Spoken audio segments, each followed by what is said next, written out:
अस्सलाम वालेकुम dear student. आज हम जो कॉन्स्टिट्यूशन फेस करेंगे वो है 1958 से 71 तक, और ये फेज़ अयूब खान का फेज़ है।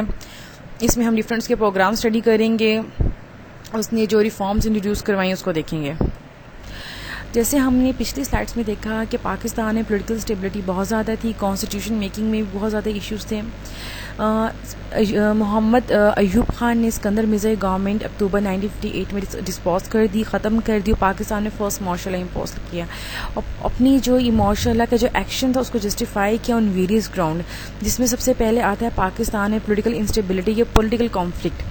हम सब जानते हैं कि पाकिस्तान बनने के बाद जो थी वो मुस्लिम लीग भी डिफरेंट ग्रुपिंग में डिफरेंट ग्रुप्स बन गए। हर जो भी पर्सन किसी ओहदे पर आता था, चाहे वो गवर्नर जनरल का हो चाहे प्राइम मिनिस्टर का, वो चाहता था कि उसकी ही मर्ज़ी के मुताबिक डिसीजंस लिए जाएं, उसी की मर्ज़ी के मुताबिक जो है एक्ट किया जाए। इस सारे सिनेरियो में बहुत सी गवर्नमेंट्स ख़त्म हुई, नई कैबिनेट्स बनी, नए कैबिनेट्स को ख़त्म किया गया, कमेटीज़ को ख़त्म किया गया। इस सारे के सारे पॉलिटिकल कॉन्फ्लिक्ट की वजह से अयूब खान ये समझते थे कि पाकिस्तान में पॉलिटिकल स्टेबिलिटी नहीं रही, जिसकी वजह से मार्शल लॉ इम्पोज करना लाजमी है। अगर आप लोगों ने स्टूडेंट पिछली स्लाइड्स देखी होंगी तो उसमें डिफरेंट जो है मैंने पैराग्राफ्स में लिखा है कि इसके बाद इनकी गवर्नमेंट आ रही, उन्होंने कैबिनेट ख़त्म की, उसके बाद इनकी गवर्नमेंट आ रही, इन्होंने कैबिनेट ख़त्म की, यानी कि एक टग ऑफ वॉर थी कंटिन्यूसली। जो सेकंड जो ग्राउंड पेश जो प्रेजेंट की अयूब खान ने for the imposition of martial law, वो थी poor economic condition.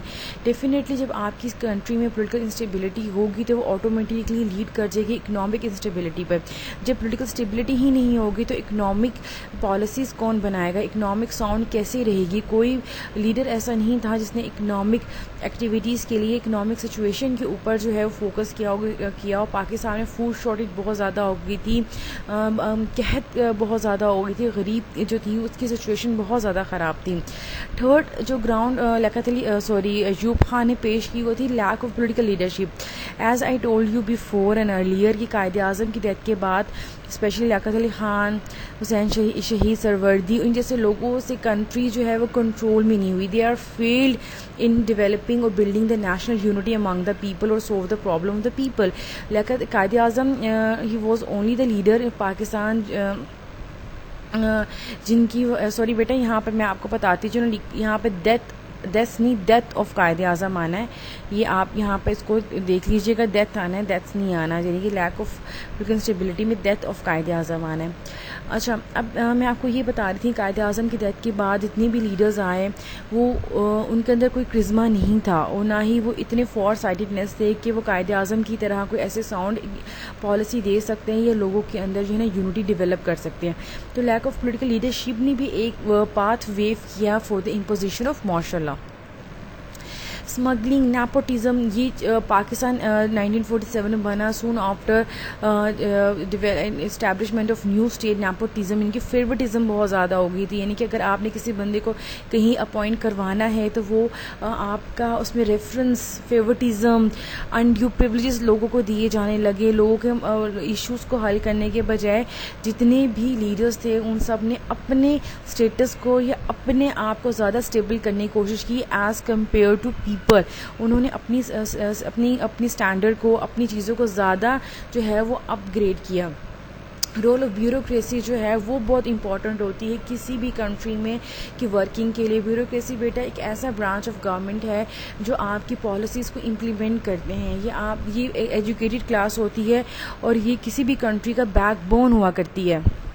But unfortunately Pakistan में ब्यूरोक्रेसी का जो रोल रहा इन इनिशियल एरा या फेजेस वो इतना ज़्यादा रिस्पॉन्सिबल नहीं था, और उनका कंटिन्यूसली यानी कि ब्यूरोक्रेसी का continuously interference in the politics, उनकी लस्ट फॉर पावर, ये सब चीज़ों ने मिल के जो है एक अनस्टेबल सिचुएशन जो है क्रिएट कर दी थी। फॉर एग्जांपल पार्लियामेंट जो है वो कोई लॉ पास करता है और ब्यूरोक्रेसी फेल हो जाती है उसकी इफेक्टिव इम्प्लीमेंटेशन में, तो वो लॉ कुछ भी नहीं है अनटिल अनलेस उसकी इम्प्लीमेंटेशन ना हो।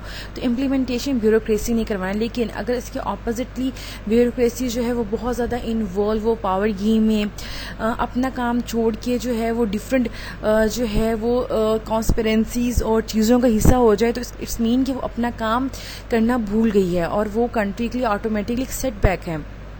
इसकी वजह से role of bureaucracy one of the major cause इसकी वजह से मार्शल लॉ पाकिस्तान में इम्पोज हुआ।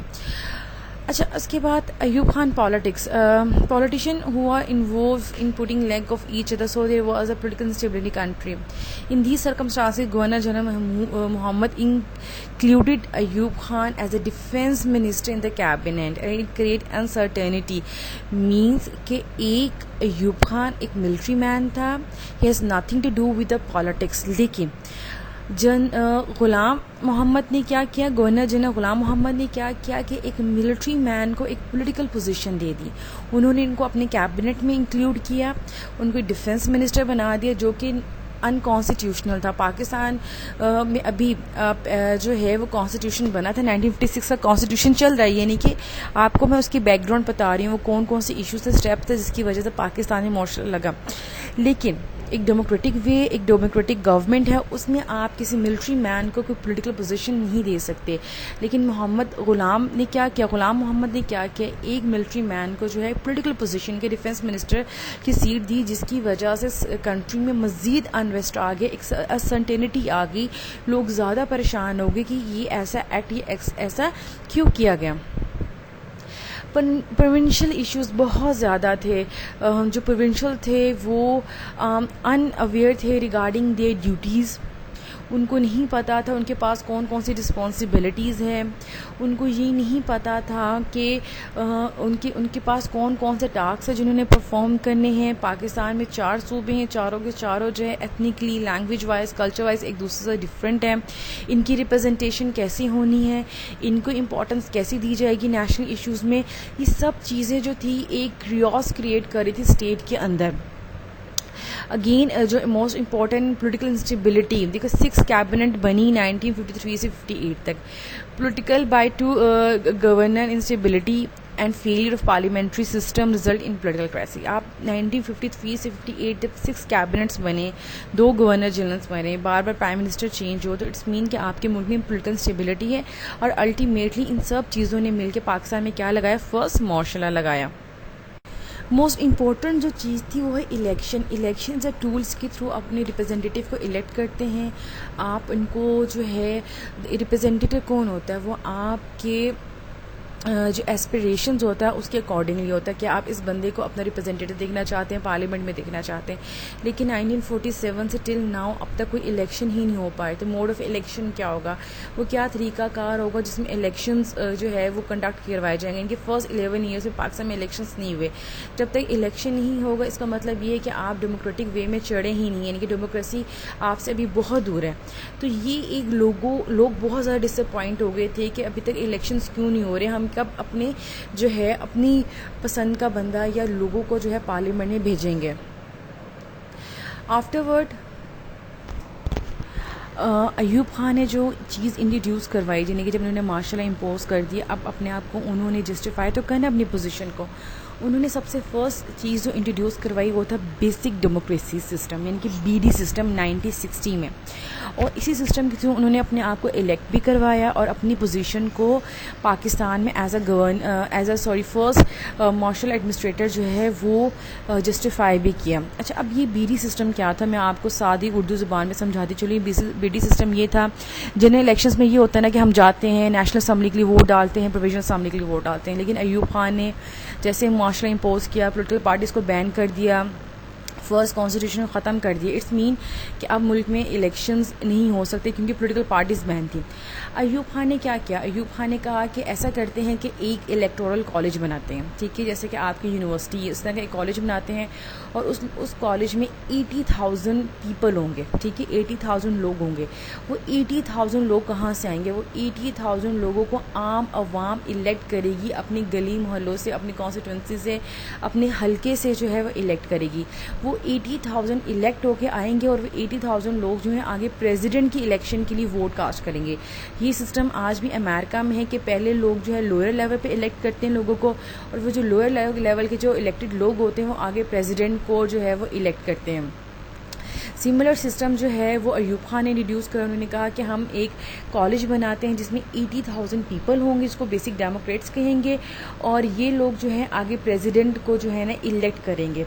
अब देखिए बड़ी कॉमन सी बात थी, प्रेसिडेंट जो है वो अयूब खान ने सिस्टम इंट्रोड्यूस करवाया था, तो लोग डेफिनेटली अयूब खान को ही वोट कास्ट करेंगे। और बेटा यहाँ पे मैं आपको एक और बात बताती चलूँ कि अयूब खान ने जो इलेक्शन कंटेस्ट किया था वो अगेंस्ट फातिमा अली जिन्ना था, और फातिमा अली जिन्ना को जो पाकिस्तान में बानी पाकिस्तान के साथ, कायद-ए-आज़म के साथ जिन्होंने इतनी स्ट्रगल की पाकिस्तान बनाने के लिए, उनको ही इलेक्शन में जो है ना शिकस्त दे दी गई या होगी। ये एक कंट्रोवर्शियल सी चीज़ है कि उनको कैसे इलेक्शन में जो है ना वो शिकस्त हो सकती है। उनका मुकाबला अयूब खान के साथ था। यहाँ पे एक और बात बताती चलूँ कि फातिमा अली जिन्ना को एक सेटबैक ये भी देखना पड़ा कि उस वक्त मौलवी और मुफ्तियों ने बहुत ज़्यादा फतवे लगाए कि एक औरत खातून जो है वो किसी मुल्क की सरबराह नहीं हो सकती। इन फतवों ने जो है ना बहुत ज़्यादा रोल प्ले किया फातिमा अली जिन्ना के स्टेटस को हर्ट करने में।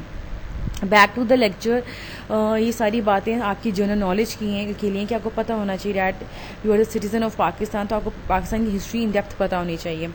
अच्छा, उसके बाद उन्होंने कहा था कि जो इलेक्टोरल जो फर्स्ट कॉलेज बने गए 80,000 लोगों का, वो एक्सपायर होगा 1965 में। इनको 5 साल होंगे और री इलेक्ट हो सकता है। 19 कुछ मेंबर जो है वो 1 साल पहले भी री इलेक्ट हो सकते हैं। और इलेक्टोरल कॉलेज बना, उसने इलेक्शन किए for the president, national assembly and provisional assembly, ठीक हो गया। और अयूब खान ने ऐलान किया कि presidential election would be held in January 1965। Okay, आगे जो combined opposition party nominated Fatima Ali Jinnah, ठीक है, as announce Madar-e Millat, the mother of a land. The presidential candidate Ayub Khan, a heavy majority of 80,000 Democrat voted in favor of Ayub Khan and elect him as a president।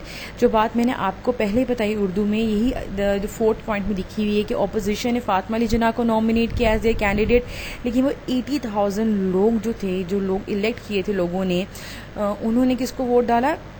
Ayub Khan को vote डाला, ठीक है। इसके बाद अच्छा, अब क्रिटिसिज्म बीडी सिस्टम में बहुत ज़्यादा हुआ। लोगों को एक तो समझ नहीं आ रही थी कि कैसे कॉम्प्लेक्स सिस्टम है, 2 फोल्ड था।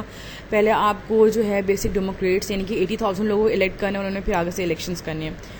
लोगों ने इसको रिजेक्ट कर दिया और कहा कि ये डेमोक्रेटिक वे नहीं है, और काफ़ी कंपेन्स जो है अयूब खान के ख़िलाफ़ चली कि जी हमें इस किस्म की इलेक्शंस नहीं चाहिए, हमें प्योर सही इलेक्शंस चाहिए, और जो है हमें डेमोक्रेसी मुल्क में वापस चाहिए।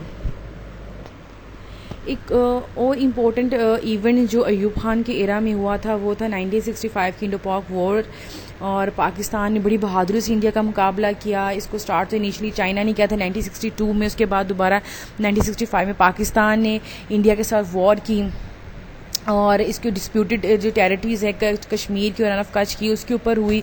और इंडिया और पाकिस्तान की वॉर ये जो है वो 17 डेज़ तक रही थी, और पाकिस्तान ने जंग जीत ली थी। आप बाकी जो डिटेल है इस स्लाइड पे लिखी हुई है, इसमें कोई हिस्ट्री है, कोई कॉन्सेप्ट नहीं है जो आपको समझ ना आए।